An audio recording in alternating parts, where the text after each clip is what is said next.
Hello, and welcome to Bimbo Bookshelf, a podcast focused on books, literature, and love of learning. Hosted by two friends, Britt, that's me, and Sophia. Today we're wrapping up the first season with our thoughts and highlights on all of the books we've read so far. Join us on the never-ending wormhole of books and topics that pique our interest, and reach out to us through Instagram at Bimbo Bookshelf or by email at bimbobookshelf@gmail.com to be a part of the conversation.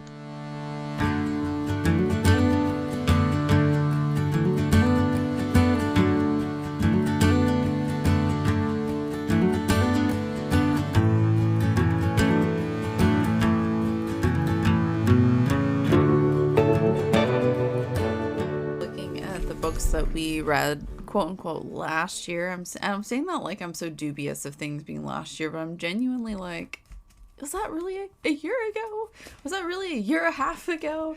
I know. I was just thinking we couldn't remember all of the books that we have read in the book club. So we're going to take this episode to talk a little bit more about what we've done and what we plan to do in the future, because we get a lot of questions on it. What's the difference between the book club online and the podcast? Do you do all the books? And the answer is we're still figuring all that out as we go. This is not a professional system, but what we have been doing is letting the people decide what they want to read in the book club online. So on our Instagram, we set up polls and we set up time frames for people to give us the name of books, suggestions that they think that we should read or that they want to read, talk about, hear about. Sometimes we take those books and turn them into a podcast episode because we feel like we have a lot to say on the subject or we felt really passionate about the book. Some of the books that we read in there, we know would not make for a great podcast episode for us. Not necessarily because the books weren't good, although I know you're pointing to this. I think we're just going to be real honest here. Yeah. And there is a book neither of us liked. It was difficult. It was stressful. It was like 500 pages. The audiobook, it was like 80 million hours. I don't know what it was, but listening to his voice kind of sparked I don't know. We'll dive deeper into that one when we get to it. But all to say, we are planning today to give our honest review on all of the books that we have read in the book club, whether we have already covered it in a podcast. On those books we'll talk less about, or the ones that we have not made an episode on, just to kind of wrap up our first season of sorts and kind of establish what we're doing going forward. Like I said, we're kind of still figuring it out. Thank you guys for listening, and please, please, please join in this conversation. We really want to know if you read any of these books, what your opinions are, especially the ones you didn't like. The hate is the best. You know, it's so much more entertaining to read than, yeah, I really connected with this. That's what the goal is, but, you know, the hater in me loves the hater in you. Yes, range. That's it. So are we going to start with the first book that we covered in 2022? I think we should start with 2022, and here's why. Because that's the order this list is in, and my brain will be able to process it better. If you think so too. Yeah, I mean, I like that because one thing I was thinking about when we were talking about our like guesses at how many books we read last year, how many books we read this year, which was, we were both overambitious in our guessing. Part of what I was reflecting on was just that we had done some of these books that we read in 2022, we also talked about in the podcast in 2023. So I think that we sort of covered some of them twice, like Prometheus Rising, Ishmael, and I guess... Yeah, I don't think we plan to really cover those books much today, just mention that they were there. Right. And but we did just kind of, I guess my point was that we ended up talking about them again this year. So in my mind, I'm like, oh, true. Like, we did talk about them last year, but we also reviewed them this year. So yeah, what about the first book? I think that's one last year that I didn't actually read. That was like your first book. Yeah, so it's kind of different. The first book that we read ever for the book club was Outlawed by Anna North. It's a novel. We haven't read too many of those in the book club since then. So it was an interesting way to start off the book club, looking back, reflecting.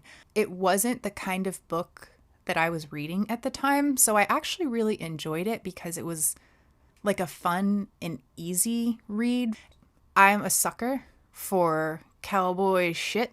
I'd be amiss to not mention Orville Peck right now because that we're both obsessed with Orville Peck and we just talk about whatever we feel like on the book club and not necessarily always books. So no, it's related. It's gay cowboy shit. It's gay cowboy shit. There's a through line.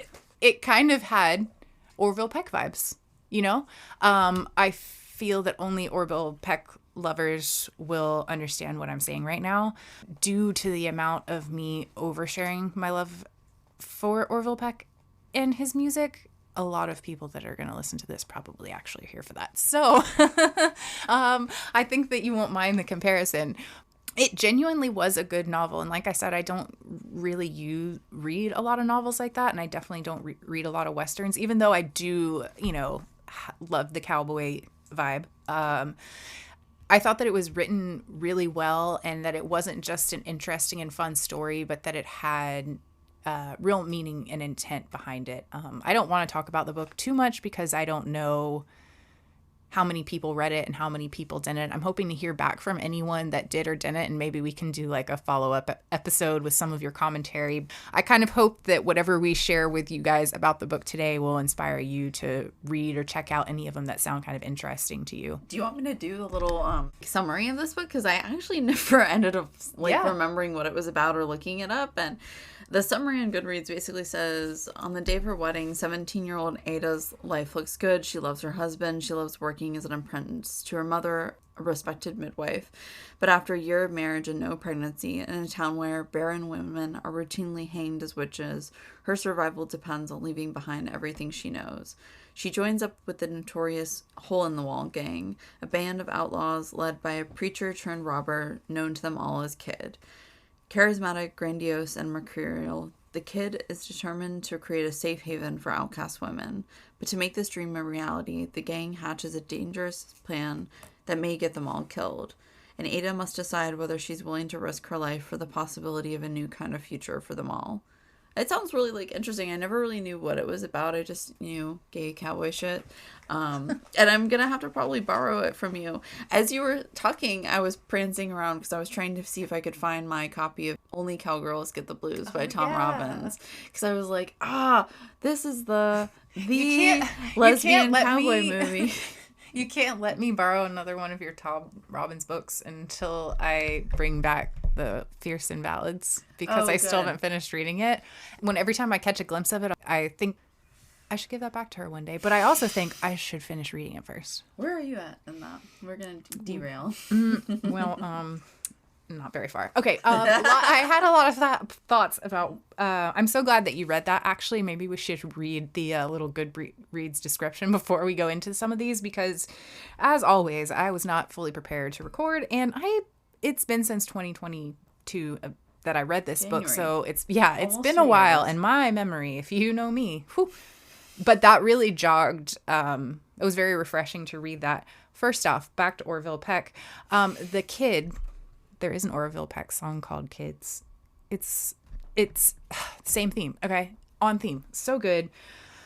You know what? In fact, I think that we should add album recommendations or song recommendations for our books and for our listeners for themes. And we're just gonna start doing that this episode. So for Outlawed by Anna North, my song recommendation is Kids by Orville Peck. Or alternatively, Ain't No Glory in the West by Orville Peck. Heartbreaker. But if you can listen to those two songs and you think, I'd read a book like this, read this fucking book. I also told myself that I was going to stop saying fuck and shit so much on here. But then also I don't know how to stop. So I feel like I just had a conversation with someone else today about how they were trying to remove profanity from their vocabulary. And I was like, why? Yeah, it's just, I lie about it sometimes, but I'll never really be able to. I don't have the strength, will, or determination to do so. But I also forgot when you were talking, you kind of mentioned this. Not reading it. You've been with me so long and this has been going so well. I genuinely forgot that when I started this, you weren't with me. Not when we started this book because this was prior to the podcast. So that's kind of like, we talked about that a little bit in the intro, but pretty much it was just this book, I think, was the only one that I did before you hopped on because the next book, which this might be a good segue into, which we won't talk about way too much because we literally just released 2 episodes on it. Which, you got to listen to now. Yeah, so go back and listen to those if you want to. Ishmael, the book that brought us together, the book that started the podcast, the book that is our book. Yeah, so we were going on a walk talking about this book, and I asked you if you would join on the live and talk with me about it, because when I did the live by myself with that one book, actually, I don't know if I did live. I think that Ishmael might have been the first book that we did the live for, because I think when we did Outlawed, we were still trying to use, what's the service where you talk? Zoom. Discord. Where you talk. Seriously? That could be anything. You can... A telephone? Jesus. What's going on right now? My brain is stuffed. Okay, yeah. Okay. Whew. Anyway, Discord. I was like, yeah, Discord, that'll be easy to text talk about books. No, that's literally the worst format ever. So if you're thinking about starting a book club on well, I don't know, maybe you're better at typing than I am, but that was not for me. For my attention span, did not work. I was trying to figure out like what would be good, and I knew that you would be perfect to talk to for Ishmael, and I had kind of, I was toying with what should we do with this to make it easier format to talk about books, because it's kind of embarrassing when you are on your Instagram live and you've got like 100 followers and you're just talking to yourself in your closet. You're kind of like, is this doing anything for me, or am I enjoying this? And it really wasn't filling the itch of me wanting to talk about books. So without a platform or people to talk to, it had crossed my mind to maybe do a podcast, but then I'm like, seriously, first of all, no one wants to hear you talk about books. And if they do, you can just talk about with them. Go have a conversation with them. Like, do you really need to record it? But we have just the conversations that I have with you, genuinely just like, you get me and you make me laugh. And honestly, I think we're fun. And when you were like, you should make a podcast out of this, I was like, do it with me, please. Yes. And this just pretty much where it started. So I'm glad we're going in this order. It kind of tells our story along the way too. It's just a great way to close up this season. I know, this is perfect. I hadn't thought about even starting with last year, and I'm still really genuinely struggling to process that was something that we read in March of 2022. I also don't remember too much about this other book, Where We Stand, by Bell Hooks. By the way, do you have a song that comes to mind for Ishmael? Oh, man. Oh, yeah, hold on. Let me... Okay. Finish your thought, and I'm going to pull up that song for Ishmael. Yeah, I was going to say this book about Bell Hooks, I was going to do the whole Goodreads intro on that one too, because it's not one that I super remember very well, because I feel like of all the books that I've read from her, probably read that one the least, like as far as like how I read it, and sometimes you read a book and you're like really, really reading it. And sometimes you're like, yeah, I'm looking through it. And I feel like that was definitely this one for me. Yeah. But I also feel like now this is going to be another one that I'm going to want to revisit. What's your Ishmael song? Okay, so gosh, that was such a eloquent way to start this next book, and I'm going to ruin it by saying that my Ishmael song is Brass Monkey by the Beastie Boys. Hell yeah.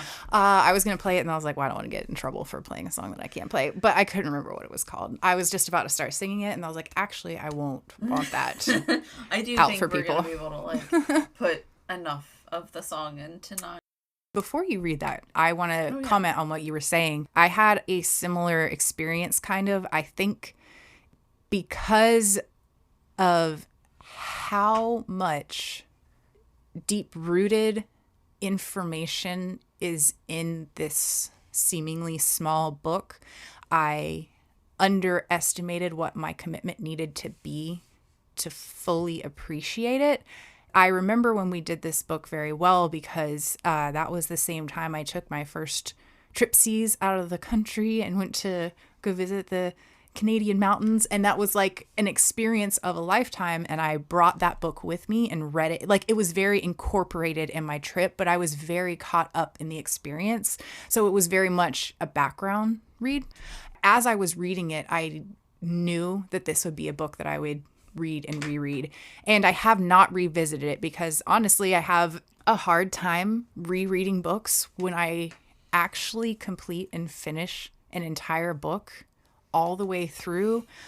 That's a remarkable feat. You know what I'm saying? So I have like at least 5 or 10 half read on my nightstand at any given moment. So it's hard sometimes for me to completely finish and then go back to read again. And that is something actually that I want to try and incorporate in like my goals for this book club, is for me dedicate myself a little bit more to rereading things that stick out to me as important pieces of literature, instead of just consuming stories because it's fun and it's an escape, which I do also. And then I hop subjects because it's like, that was what I wanted to read, but actually now I want to read this. So it's like flipping the channel for me sometimes.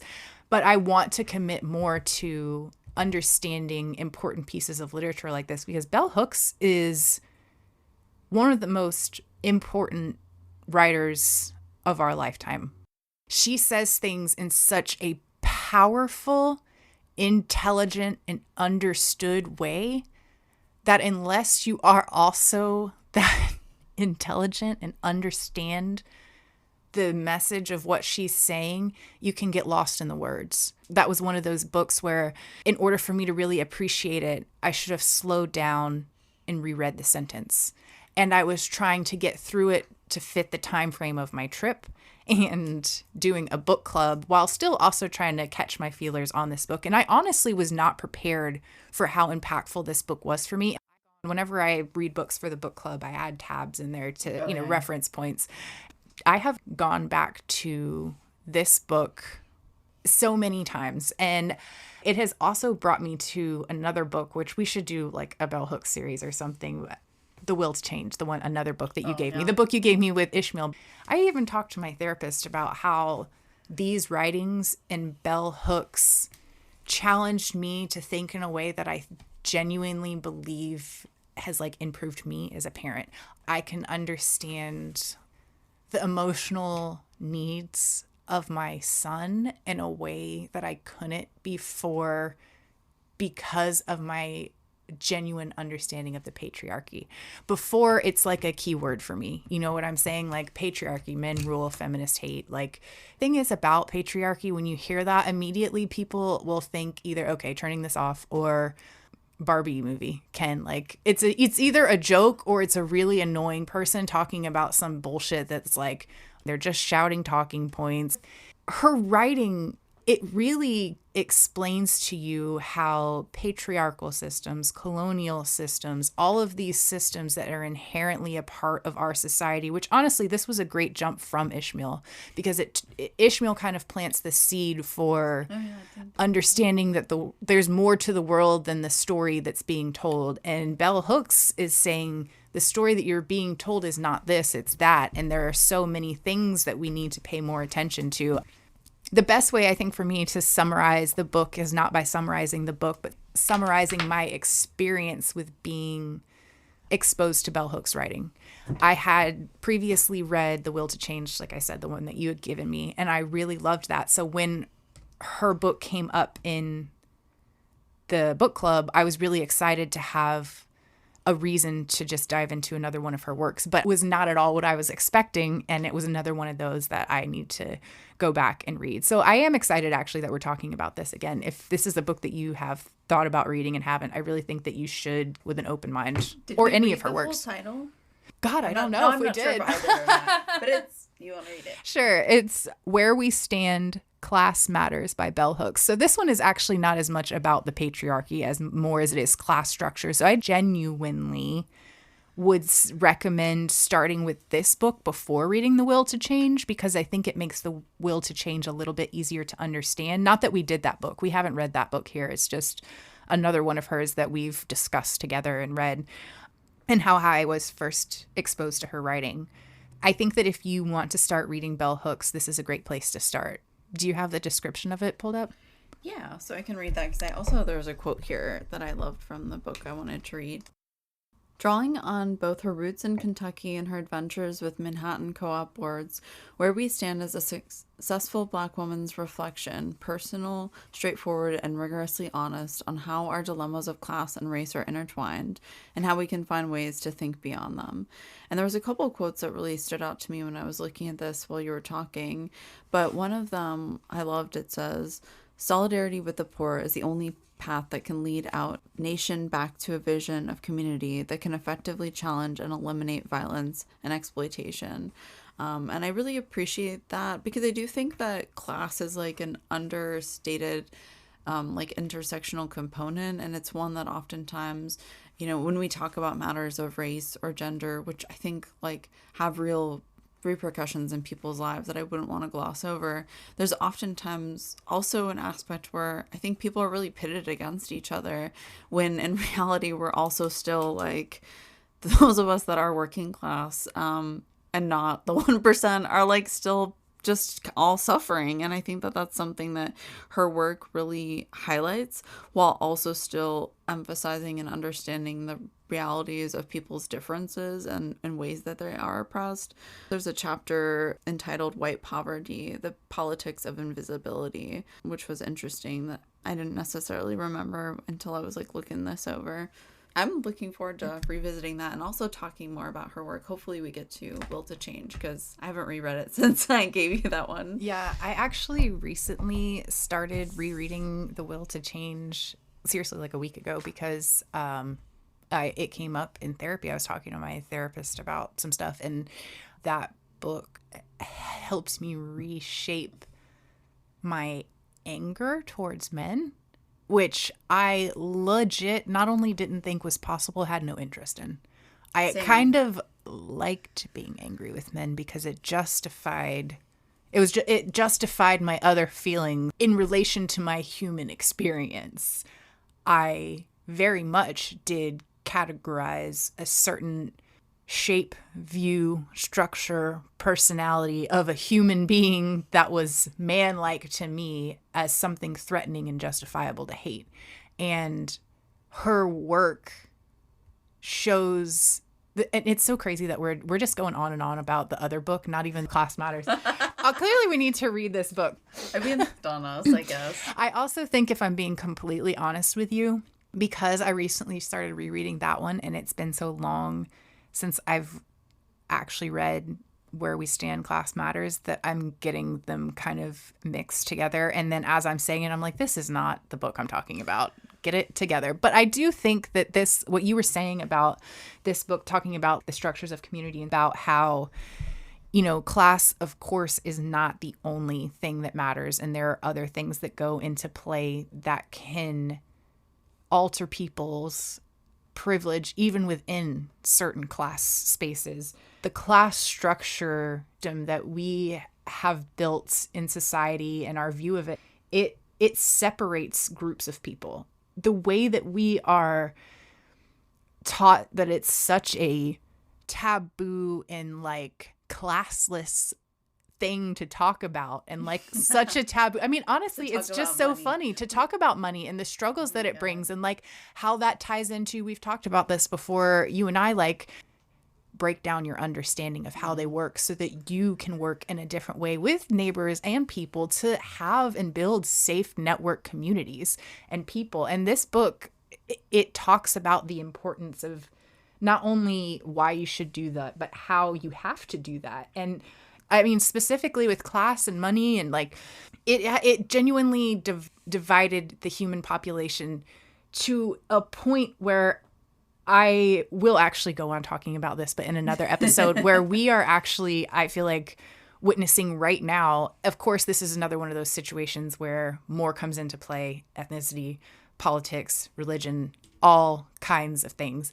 But we're watching a mass extinction of human beings, from newborn to elderly, and it's live streamed. There is a great percentage of people in this world that are genuinely okay, or not, maybe not okay is not the right word, but that have just decided that I feel like we okay don't yeah, I mean, right, okay word is the word, with having no responsibility, because we have decided there are different categories of human beings. Some people are born into certain categories, and they do not deserve the same kind of human rights as you do. Mm-hmm. And I think that class plays a huge part of this. And it's one of those subjects that is not talked about as much as race and religion, because those are so unavoidable. Race, you look at someone and you see a physical difference, and you're,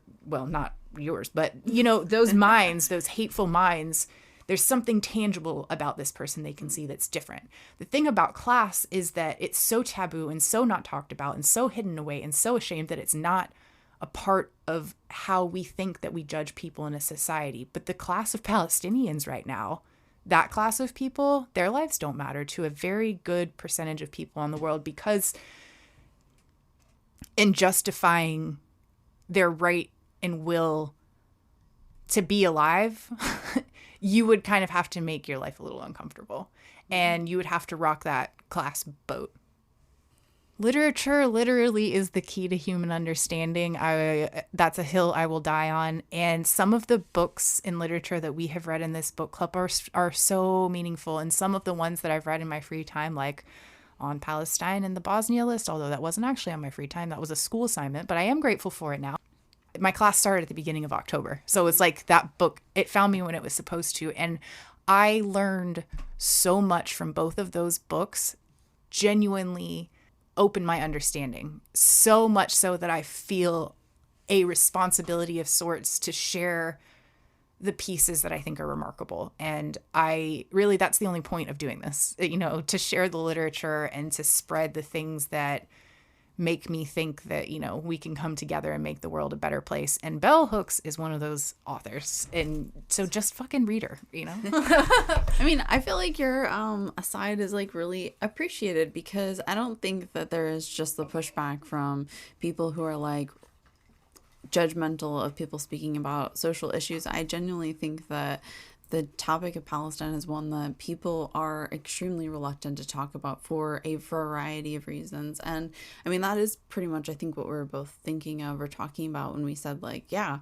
the government's done a great job brainwashing people. It's done a great job convincing people that it's okay to view people as disposable or judge them or their children. Like, I have definitely seen and heard a number of people just straight up asserting that, you know, any Palestinian child is born a terrorist. As folks who live in Florida, like, I don't know, I've talked to a lot of leftists who don't live in either in the US or who don't live in this part of the US, and it is not just white evangelicals who are pro-Israel. That it is not just people who you assume are already supporting this ethno state. It is a lot of people who are assumed to be quote unquote progressive. It is a lot of people who are Democratic voters. You know, I think it is alarming too that there's just been this like real propaganda that it is anti-Semitic to criticize Israel, you know, and I've been so alarmed at how the narrative is spoken about in mainstream media. Like, I guess how I would phrase this is that just like listening to the radio, just flipping through like something I don't generally do, but I have a few times, and listening to like NPR and a news outlet that you're like, oh yeah, this is going to be, they're going to have like the human rights talking points. No. No. Isn't that absurd? It is genuinely astonishing. And also, you know, again, where we live, I've seen a number of pro-Israel billboards. I've seen a number of commercials. There was a bunch on the gym the other day. Oh my God, yeah. Someone had been telling me about the commercials, but I've been, yeah, and it's just astounding. I'm like, this is horrifying. And I think that, I also think as an American, something that we like grow up with being indoctrinated about is like the one quote unquote good thing that the US government can like feel okay about is like, you know, fighting the Nazis, right? So they've leaned on that hard for the last fucking 70 years, right? And so I feel like there's this like question that a lot of people ask of like, well, what would you do in World War II? What would you do? We have that like in our faces now, and people are choosing to say that it's okay. It's terrifying to me, and like I'm glad that you said that or like made that comment. I had been just asking myself, is there more that I can learn about this? Like, are there things that I don't know that are maybe like relevant to learn too? Because I also think like, not that at a certain point you need to stop taking in information, but also like in this circumstance, like people who are already aware of the atrocities. Like, maybe there's other ways to direct that energy, but I feel like also talking about it is a way to direct that. Like, that is actually really a thing that people are literally begging others to do. Yeah. And I think that that's such a great point to bring up, because I think a lot of us now are, because we're all at this point where we're like, okay, so we are talking about it. We're doing everything that everyone asks. We're listening to the people on the ground that are suffering this. We're trying to share the information. Oh, everyone knows. Oh, everyone sees it. Oh, people view the world very differently. Oh, Israel is not a people, it's a state. It's a company. It's a institution. We are just going to jump right back into recording, and hopefully this flows. But obviously me saying that, this already doesn't flow. So I had to go pick up the kids from school. So now we're going to finish this up on Zoom. That's the reality of the situation. The audio might not be as good, but you are going to get what you get. Thank you for being here. We love you. Being a progressive person, or even being a leftist political leaning person, that means so many different things to so many different people. And I really think that progressive really has just turned into being progressive, like what's next. And sometimes that is people that want to destroy a people or a place and build something new. And I think that that's what we're seeing right now. You need to understand how class separates people, because that bleeds into every other human rights issue and violation where it comes to class and separation. We're seeing all of these like human rights violations, right? And this political blindness. It makes you realize that different classes of people, different races of people, different social structures of people genuinely mean in this society different ability to access human rights. And for whatever reason, as a society as a whole, we've decided that's okay because that's just the way things are. And it's an actual risk to like lose your job and lose your place in this structure in this society to speak against it. So I think that this issue is so much bigger. That will cover more on the next episode, but all to say, basically just, piggybacking on what you said, this all ties in together to really understand the world, to understand community, to understand what's going wrong in politics, to understand all the things that put you at unease in the world. You need to start somewhere like class. You need to start with understanding how these systems divide us as people and separate us into categories. I feel like I've mentioned my therapist more times already on this episode, but it's just a continuation of the thought. It is. And I mentioned to her that like, this is the kind of thing that to me, and I don't want to speak on your behalf, with the nature of our background, being raised in a religious cult environment, we were very shielded and protected from the ways of the norm of society. So being adults and coming into the world that way and looking at situations like this, it's like, this is fucking absurd. Oh yeah. It's like when you snap out of a bad relationship and then you look back and you're like, ew, they're so gross. How did I do that? How was that? It's like snapping out of a trance. And when you're coming out of like a trance-like environment, like living your entire life believing absurdities and going along with it and it being so normal for such a large mass amount of people, everyone you know, your families, your friends, your entire social networks, to like escaping that and realizing that it's all kind of like just a bunch of bullshit and weird cult stuff. But people they're fascinated by it, right? And it's kind of annoying when you've come from it. But I think the fascination comes from the inability to understand for the most part, because it's like, how do you find yourselves in these situations? And even as someone that's come from that background, I watch a lot of cult documentaries. If it's out there, I've probably seen it. I just watched the Mother God one, not to plug it or anything, but it was good. And I know a lot of y'all been watching it. I look at that stuff as someone that has literally lived that experience and been like, y'all bitches fucking crazy. How do you get here? And it's such a human reaction to be like, you're crazy, because that separates you from your susceptibility to believing ideas like that, to believing social structures are the only way of society. And when you leave something like that and look back, you really realize that there really is not that many things in the world that aren't just made up. Like, to some degree, structure, obviously, society needs structure and we need things. But the way things are, read this book. You know what I'm saying? Class does matter. And we have really gone on and on about this book. Honestly, I feel like I did, but I just wanted to put that on both of us. So what is your song choice for Where We Stand? Yeah, so I put it in there. It is Fat Cats, Bigger Fish by The Coup.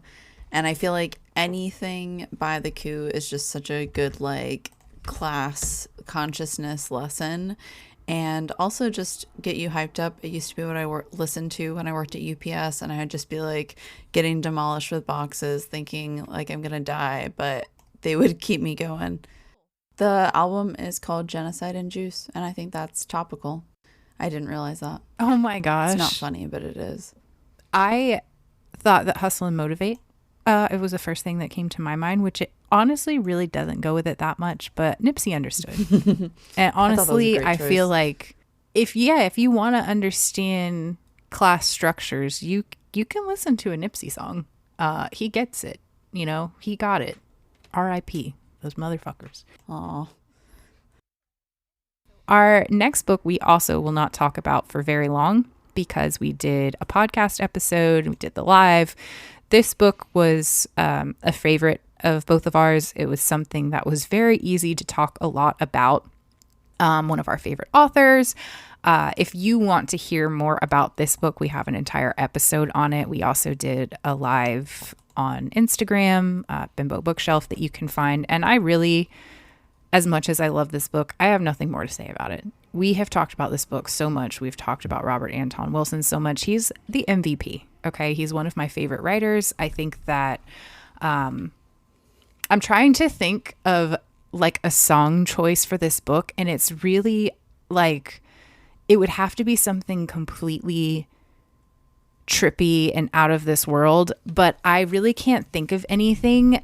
And I don't know. I'm at a loss for this one. I know. I actually also couldn't think of a song either. I'm hoping that in the process of talking about it or just thinking about it a little bit, something will come to mind. But I was going to say, I was pinging back to what you were saying when we talked about Where We Stand and how it was sort of a segue from Ishmael. Like in a lot of ways, Ishmael's like, okay, something's wrong. Here's kind of part of the problem. And Bell Hooks is a little bit more like structural materialist perspective on like what can be done about it, where are the intersections, how does it all work, maybe.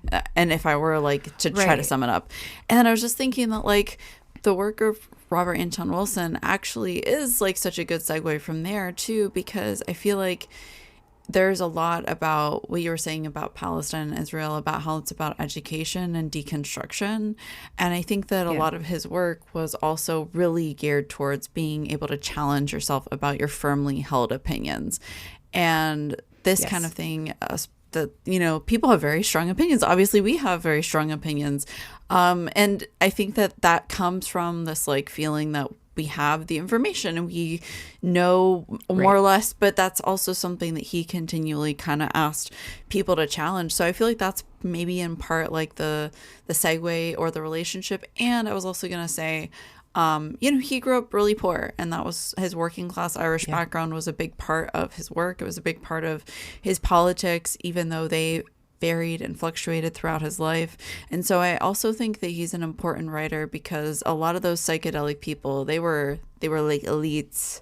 Totally agree with what you were saying. And I do think that there is an overall theme in a lot of the books that we've read of challenging your strong opinions. And I think that that's really something that books and literature offer to you, is an opposing, not necessarily an opposing, let me reframe that, someone's perspective that's not yours. It is writing a book, what it would take to write a book, it takes so much human thought, right? I mean, of course, people have like ghostwriters, and there are people that do books together and co-author, but you put so much of your personal life experience into your writing, intentionally or not, that you are reading the world through someone else's eyes. And if you study books and talk about them in a way that, you know, you relate to the world or you want to relate to the world, you really can start to see patterns with a lot of writing. And I think it's not necessarily just that we have people with similar thoughts, similar themes, and similar like book interests in our club, which obviously that goes into play too. But I think that just overall, the act of learning through reading makes you realize that reading is a very unifying thing when you really pay attention to it. And of course, like anything, it could be used for evil, for brainwashing, like, you know, whatever. But it is a tool, and that's why it's suppressed and banned. And that goes into all of these things, really. The people that I've seen in my personal life that have shown support or confusion towards like the situation with Israel and Palestine, they genuinely don't understand it. Mm-hmm. And it just seems like there's no way that these atrocities are actually happening in the way that you say they are, because someone would stop this.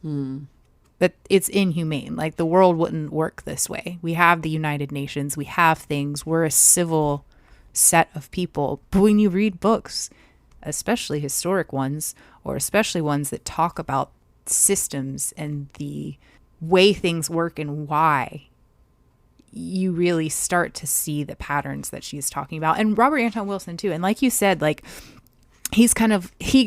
Robert Anton Wilson kind of comes in with the funny, like, here's the why, here's what you could do to fix your problem. And Bell Hooks is like, this is bigger. Mm-hmm.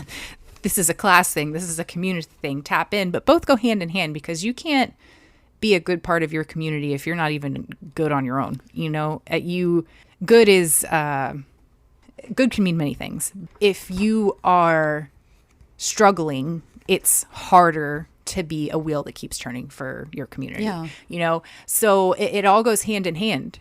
And you know, the thing about Robert Anton Wilson, which we said we weren't going to talk about this long, and now we're still talking, but he's kind of funny in his approach and in his writing, and I always appreciated that. So while I can't think of a song specifically for him, the only thing that's coming to my mind is Weird Al. And I'm just like, maybe he's taking these things. Okay, hear me out. Follow my lead. He's excellent. He's taking these normal societal understandings, the songs, and he's recreating them and reimagining them in a weirdo sphere that's funny and relatable and honest. I don't know too many Weird Al songs, so maybe this isn't like, okay, we're not a music review place. Okay, we're a book place, but that's all I've got. I've got Weird Al. He has Weird Al. Speaking of Weird Al, that actually segues perfect into our next book. Fingerprint of the Gods? Because Graham Hancock has weird... Hancock has evil Weird Al energy. Opposing alternate world Weird Al energy. Like, bizarre in a fundamental... Okay, here's the thing. I actually do not want to spend very much time talking about Fingerprints of the Gods, because I didn't like it. I'll be honest. And there are so many different reasons why. But bottom line for me is that it was very difficult to read. I didn't enjoy reading it. I think that there is bits and pieces of truths, historical truths, and very interesting things. He's an intelligent person, but I think that I don't know. It's too much for me. Well, your guess was that it was 80 million years on the Audible, and it was actually 18 hours. So you were quite close, in my opinion. Okay. Did you hear that? Say that louder, Sophia. 18 hours. Almost 20 hours. And guess what? I listened to all of that. And you know how many hours of that was begrudgingly listening? All of it. At least 17. And you know what?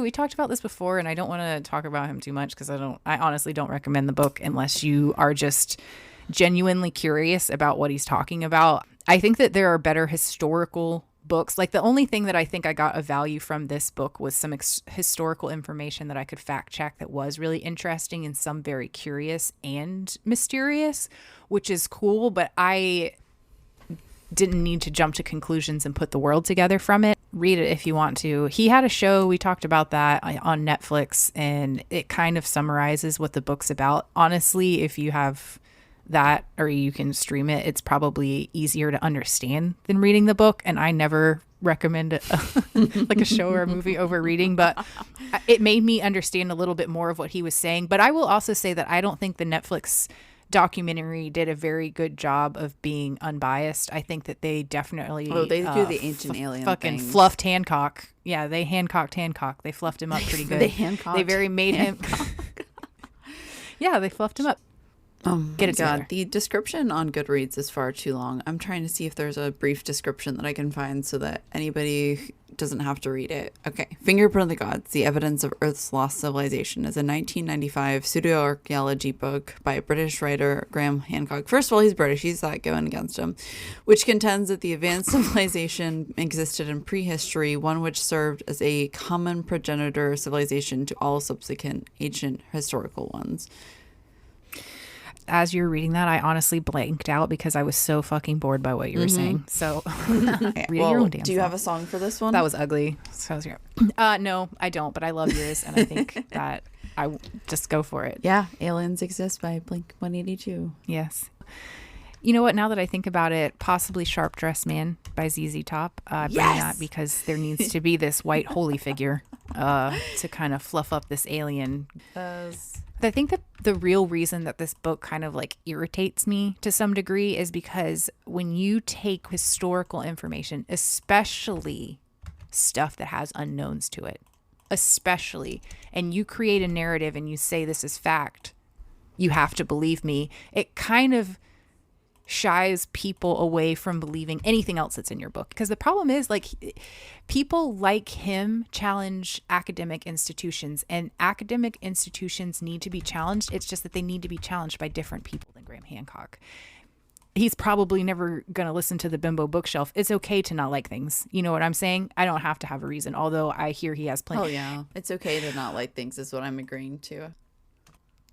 It's important to allow yourself to not know things sometimes, to have bits and pieces and come to conclusions. But when you think that your conclusions and your speculations are fact, that's where it runs the risk of being dangerous. And I think that that's something that I appreciate about the author of the last book, Prometheus Rising, Robert Anton Wilson. Like you said, he was a big proponent of challenging your thinking and really questioning yourself, and always being willing to say, well, this is what I think, and this is what I believe. This is what I've drawn conclusions based on the proof and the evidence that I have. However, it's all subject to change. For Graham Hancock to be like, yes, man with a long beard came off the snake boat. He was out here with aliens and it's like, okay, take a seat. It's okay. If you wanted to propose this as like a thesis or like a theory on how history could be in a nonfiction sort of way, but I think that, intention matters just as much. Just a no for me. It was a no for me. That's a perfect summary. I think this book being a no for me is a gentle segue into our next book, which was not a no for me, but it did give me feelings that I don't enjoy invoking in myself while reading. So I was a little salty about reading it and crying a lot. So the next book was The Year of Magical Thinking by Joan Didion. And we did a live on this one and discussed a little bit about this, and you can go back and watch that on our Instagram if you want to.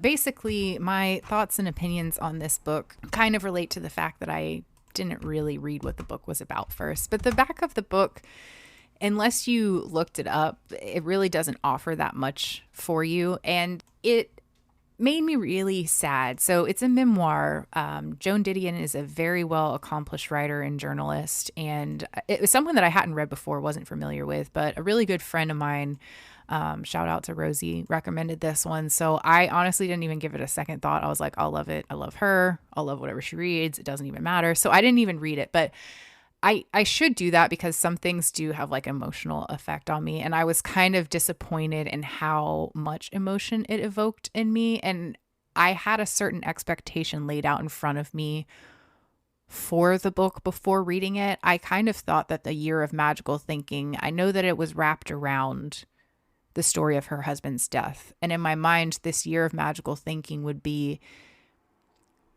not necessarily the year after the loss and what was to come, but at some point after, a year of how she magically found a new perspective on life, or how I was expecting a more positive story. Why was I expecting a more positive fucking story about your husband's death? Like, why?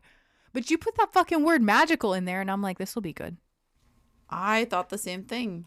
That word got me. I mean, what else can I say? I really thought, I mean, my perspective was I've read a lot of magical realism stuff, and I think because we've read a lot of like Clarissa Pinkola Estes, that's like just kind of on my mind. And I just expected it to be more like a lot of the same stuff you said in Live. Like, I thought it was going to be maybe about her experience with like losing her husband. I knew that was part of it, but I thought maybe that there was like some strange things. I don't know. Maybe if I thought she tried to get his ghost. I really don't know what I thought. Same as you, but I know it was not what I expected, and it was very difficult and very dry. And I felt like a very, honestly, very good book in a lot of ways. It was just one that I had a lot of ands about. Like, I had a lot of extra stuff to say. And I agree that it was hard to read in a lot of ways. Yeah. And I think you have to be in the right kind of mindset to read a book like that, or at least like that book. It's not a bad book. It's not a no for me. It's only for a specific person, and that person wasn't me. She's an incredible writer, and I think what she did was incredibly raw and vulnerable, but I think that book is more of like for someone that's also experienced something like this, that wants to feel like their feelings afterwards were validated, or that they're crazy, what they felt was like more of like crazy thinking or like unrealistic expectations, which was more of how I read the experience. Someone else that wants to feel comfort in someone else having experienced this, or like the community feeling of just knowing that this is a very human thing, and that life is crazy, and that unpredicted things can rock your world and make everything bad all of a sudden out of nowhere. But if you have experienced extreme grief, or you don't want to be trauma dumped on top of, because honestly, reading that is like you're ingesting someone's incredibly traumatic experience, because it's trigger warning. It's not just about her husband, it's about her daughter too. And that came out of left field for me, and I am not okay with reading that stuff. Like, when it comes to kids, can't do it. And her kid may have been an adult, but like for me, that goes back to me. Like, if I had have been like, hey, what is this book about, before I let myself read it? And that's like a learning experience for me too, though, because I always read books that friends recommend to me, but you also do have to remember that like books are a personal experience. So this kind of did teach me that. Like, I really think even books that you don't like fuck with totally can teach you something, even if you don't finish them. And I feel like this is one of those instances where, for my own like pleasure of reading and not wanting to be traumatized, or like, I should do more research. I think a quick Google search would have provided me more information to have me better prepared for that. So I do think that that's more on me and not a reflection of my opinion of the writing or the book, because I think she's an incredible author. She was a great journalist. And I do think that I would read more from her, but not a memoir like this. I also am not crazy about memoirs. I only like to read them usually if I'm really into the person. So this is more of a just my personal opinion. I do recommend this book for someone that's been through maybe traumatic losses similarly, that was looking for comfort in sorrow, in someone else's sorrow, you know, but that's really the kind of only person I would recommend this book to. Otherwise, it's very traumatic. And I would put a big old and on that too, that especially given that we were talking about where we stand, I feel like part of what made this book so hard for me, I just genuinely, of course, felt like a lot of empathy for her and genuine like grief at the experience that she described. But I don't even say this, but like, I guess, materialistic and privileged way in which the writer often talked about and spoke about her life was so hard for me to like kind of process. And there was so much that was just like name dropping of writers, or just kind of like this existence that was very wrapped up in a privilege background that I could not relate to. And so that was part of it too, was like there were a lot of things about her loss that I think we said this in the live. Death is, I think, considered the great equalizer. Like it comes for us all and everyone dies. To me, this was a book that so much showed, if you've had a different experience from a class perspective, that there are so many ways that you actually could really shield yourself from that pain for so long. And at the same time, I'm not necessarily saying this to like shit on her, although I did feel sort of an antagonism at times towards the author. I think that, wealth and privilege and access to means at a degree that's like unhelpful societally also does insulate people from their ability to feel and to experience like depth of feeling, even if that feeling is very difficult. And so to me, there was a lot that she probably really suffered from her having been so insulated in her experience in many ways. Actually, I'm really glad that you said that, because that does really tie into the class thing, like you said. And she wrote about that a little bit in the book. It's been a while since I've read through that one too, but I do remember, now that you bring that up, she kind of named it without really fully understanding it in context, or at least not in the book, that there was a part of her experience of being in these situations that was so incredibly unbelievable and hard for her to grasp, because her way of societal thinking had genuinely led her to believe that something like this could not happen to her. She struggled so hard with the reality of what she was experiencing, because her privilege had always allowed her access to safety and to comfort. And then when it was stripped from her, in her mind, she's like, no, this isn't how it goes. Things don't go this way for me. Was it a quote that you sent me from one of the books? We were literally just talking about this. Oh, yeah, that was actually from Bell Hook's book, Where We Stand. Solidarity with the poor is the only path that can lead our nation back to a vision of community that can effectively challenge and eliminate violence and exploitation. Yeah, so that's basically like, if you really take the time to think about what that means, especially in relation to this book and what we're talking about, the privilege, and what she was even speaking on without realizing, is that class and money, it does affect the way that you not only view the world, but the way that you flow through the world, the way that you walk through the world, the way that you think about the world, the way that you have relationships and experience. It affects your proximity to real human emotion and experience, because the closer you get to wealth and protection away from the realness of the world and living, there's like a dissonance. Yeah, I definitely didn't think about that, but that's probably one of the themes. We're always trying to figure out what's the like overreaching theme. I know. Well, one day we'll have a thesis. What do you feel about the song here? I see that we both kind of blank on it. Isn't the Johnny Cash song called Oh Death? Isn't that a Johnny Cash song? That's a good one. Okay, well, that's my pick. Yeah, I definitely was thinking something sad. Oh, maybe Oh Death is a Ralph Stanley song. Johnny Cash just sang. So, okay, so Oh Death by Ralph Stanley. And I learned something new today. I'm discovering that Johnny Cash has been dead for 20 years. So sad. What? That's actually crazy to think about, just because I remember it happening. And how can I remember something that happened 20 years ago if I'm only a small child myself? Right? That fucks with me. I was drawing a blank. I was like, something sad with piano, but that's not the kind of music I listen to. Sorry, guys who love piano. I love sad piano. I love to be sad. I love sad music. I love crying. Love that you picked Cry Baby Cry by Orville Peck. I think that's perfect. I don't know a way to tie in Orville Peck or into our next book, but I do think that really the overall theme, if we're going to tie all these books in together in a segue, is that Mumbo Jumbo definitely talks about class, definitely talks about race, definitely talks about social structure, it definitely talks about privilege, but in a poetic way that took me a minute to understand. This is a book that I picked up, read, realized I can't just read through this. I got to slow down. That's the thing with books that are like small in nature. They look like they'll be easy to read, but when you open them up, sometimes it's like, wait a minute. I have to be very intentional about reading this. I can't simply look at these words. I have to study its meaning. But Mumbo Jumbo was one of those books for me.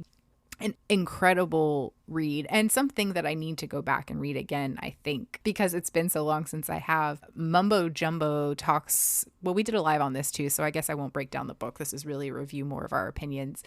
It was one of those books that challenged me because I had a harder time understanding the way that he was trying to articulate the message in parts, just because it jumps from like scene to scene to the way that it's written is kind of different for me. I'm not used to kind of following that. I'm not sure what it's called. I'm sure it's called something. There's probably a name for it, but I really liked it. And it's definitely one of those that I marked through as wanting to go back to reread, to appreciate or better understand his intention with it. But really it's about culture being stolen. Every single culture is stolen from, commodified, commercialized, capitalized. It's a very well written story of how it gets away with. The thing is that it has so many underlying good meanings in it, but because it discusses things like that, and it discusses things like class segregation, and I know, because my first thought was it's about Just Grew. I mean, but it's of course about all these things that you're saying. You know, that is like the huge through line of the book and sort of its thesis. I like this description. The classic freewheeling look at race relations throughout the ages. Mumbo Jumbo is Ishmael Reed's brilliantly satirical deconstruction of Western civilization, a racy and uproarious commentary on our society. In it, Reed mixes portraits of historical figures, fictional characters with sound bites on subjects ranging from ragtime to Greek philosophy. Cited by literary critic Harold Bloom as one of the 500 most significant books in the Western canon, Mumbo Jumbo is a trenchant and often biting look at black-white relations throughout history from a keen observer of our culture. So that's an interesting take on it, or description of it.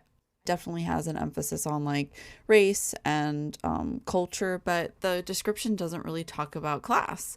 And I think that that's interesting too, because that's so much of what we were talking about when we were talking about bell hooks, is that even within like context where someone is willing to discuss certain things, that the societal like isms, there's still oftentimes like this overlook about class, or this subversion about class, or like this like, okay, don't make it about class, don't talk about it, don't let everyone know that's what we're talking about, you know? Right. I think that that's, I mean, pretty spot on. And your song choice for this book, gosh, I don't even know how I could come up with something better. Funny thing is, when we were reading Mumbo Jumbo, I was like, I need to make a playlist for this book. I felt like this was a book that really made me want to like throw some music out there and like try to come up with a playlist. But I feel like Sun Ra is somebody who literally is like encapsulates Mumbo Jumbo as an artistic performer. So I feel like if anyone is confused by Mumbo Jumbo, they're maybe also confused by Sun Ra, but maybe check him out. I don't know. I also feel like the Judds, Rockin' with the Rhythm of the Night, that should be on there. Oh, Rockin' with the Rhythm of the Rain. There we go. I had nothing for it. I love that the Judds is on here, because it just really would have never crossed my mind, but it's perfect. It's perfect. I've listened to that song and I'm like, they got Just Grew. That's perfect.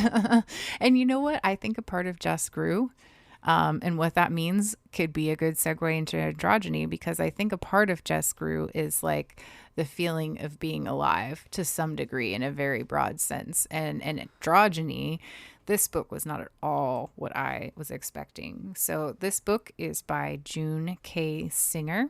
I was so excited when this book was recommended, because another author that I was not familiar with, but when I looked up their works, I was like, oh, a Jungian psychoanalyst. That is super interesting. That's just like one of our other favorite authors that we talk about down here a lot. Like, I know that I like the writing style of people who have been trained in Jungian psychoanalogy. So I was really excited to see that kind of take on a book about androgyny. And I really did, even though this book came out in like the 70s, I think from like my cultural expectations, expecting more focus on like gender identity and sexuality, when really, I mean, sexuality was more so than gender identity, but gender identity in that term like that wasn't really even brought up. I mean, of course, communicating the idea of gender identity was in many ways, but to an extent that I was just shocked, this book was really more about the fluidity of human nature from a psychoanalytic perspective and from even a religious perspective. There was a real deep dive. We talked about this on the live too, which you can find on our Instagram. I felt like this book had a lot of real like historical religious context that I was just absolutely shocked and surprised with. And this was another one of those books like we talked about on our last episode with Ishmael that made me think maybe I should get out my Bible and kind of read something, not necessarily because I'm going down this rabbit hole, but because I kind of want to see what it actually says in comparison to what this person is talking about. It was just really fascinating to me and I was blown away. I honestly did not finish the book. I am ashamed to admit that, but I want to go back and finish it. It's a really large book, and it is another one of those books. You can't just read through this. That is the problem sometimes with really giving a bimbo simplified explanation of some of these books, is that a lot of the books that we have been recommended are like lifelong study works. And I definitely think that Androgyny is one of those. We ended up extending the time on the book club from 2 months to 3 months for this book. And I still didn't finish the book. And I still don't feel like I even appreciated it in its fullness. And it's definitely one of those books that I think that if you have the ability and the intent, you want to study that, or you're really curious about the duality of the human nature, or you really just don't understand like fluidity or gender, I read this book. I recommend it for anyone that thinks they can sit down and read it. I think this book is remarkable. Honestly, I think it's great. Yeah, I do too. I was literally just talking with somebody the other day about it and kind of thinking that it's one I'm definitely looking forward to hopefully doing a podcast episode about. And it might be that time when I get to revisit it. I appreciate that you said like the Jungian analyst portion of it, because that's honestly what got me excited about reading it. At first I was like, is this going to be like another, like a book about gender? I definitely feel like I'm at a point with a lot of topics where I'm just kind of exhausted by them, and I already have thoughts and working experiences with things, and I don't necessarily want to like read a lot of critical theory or things about how things are bad or whatever, which is like at the same time I feel like maybe antithetical to some of the stuff we've been saying, and I don't want to discourage people from reading or say that I'm like wanting to be ignorant, but I was like not super stoked about reading about gender. It was just something I'm like, I don't want to think about gender. But then when I realized this was like a Jungian perspective, it ended up being, yeah, like you were saying with a religious aspect, like definitely much more spiritual of a work than I was anticipating, and one that I just resonated with a lot more than I expected as well. Like a lot of the stuff about Gnosticism and alchemy, I think are all really powerful psychological interpretations of individuation, which is pretty much the author's perspective. And I also felt like from a like spiritual perspective, they can be kind of interesting or maybe even helpful for people. That was my thoughts on the book as well. Yeah, this was another one that I was trying to think of a song for, because I feel like this is so broad enough of a word and a subject that there's probably a perfect one that I'm just not thinking about. And maybe it's just because we're at the end of this podcast recording and we're several hours in now and I just can't bring anything, but I absolutely love yours. If you wanna. Oh yeah. Thank you. Yeah, so mine was I Want to Be Your Lover by Prince. That's perfect. I don't know necessarily how to flow that except for maybe psychoanalytic talk into our next book and our final book. Sophia, did you read this book? No, I ended up, it's just like I've been listening to a little bit here and there on the odd. I actually have it on Spotify, but I haven't finished it, and I know it's super short, so there's like no reason for me not to. Well, I mean, there's always good reasons not to finish a book. We find them all the time. Even though they're not real good, they're always like, they seem super good, you know? I did finish the book. I read the book before it was picked, actually, because it was on sale and I saw it, and I grew up with Britney Spears. I honestly, it wasn't something that I was really supposed to be listening to, but at the age that I was when she came out, I mean, I don't remember exactly, but 10, 11, 12, very impressionable.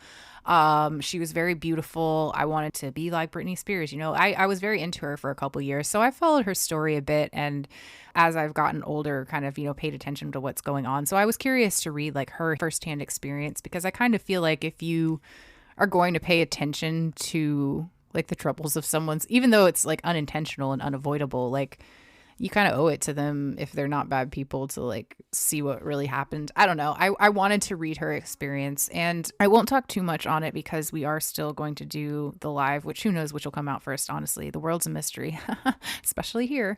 This book is about, again, a memoir of someone who's been through some really horrible things. It talks, you can see the struggle of class in her own life. She talks about growing up when she was a young child being extremely poor, and then she talks about her family getting better well off and having I don't remember if she had like a maid, they said, or like someone that did their laundry, but someone like came and cleaned their house or did something. So like in my mind, that's like very financially well off to like pay someone to come do services at your house. Like that's rich shit for me. That's in my mind. So she's like gone through the stages of living in different class experiences. So not only that, but coming from a place in the rural South to being a cultural icon, like the psychology of what that could do to a person. Like I honestly feel compassion for her, because it, to me, you read this book and you read her life and it's like, okay, you know most of these details, but now you're just kind of like putting the human experience behind of it. And it's really kind of sad, because you hear about most of the things that have happened, want to or not, just because of the level of like cultural relativity that she has. And it's just sad to me that like this woman has gotten to a point in her life where like she just wants to like live, and she will never really experience what a normal life is like. And it seems like now that she's at an adult place where she can think about what she wants for herself and really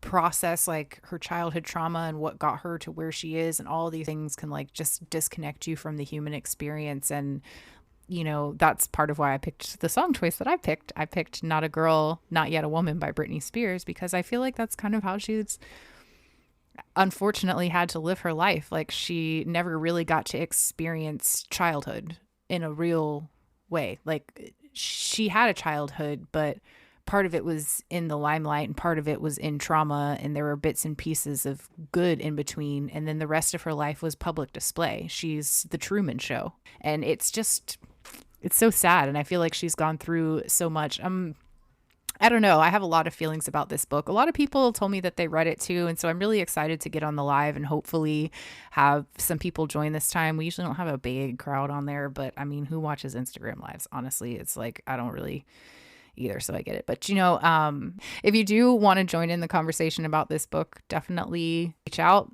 You know, this was our final book.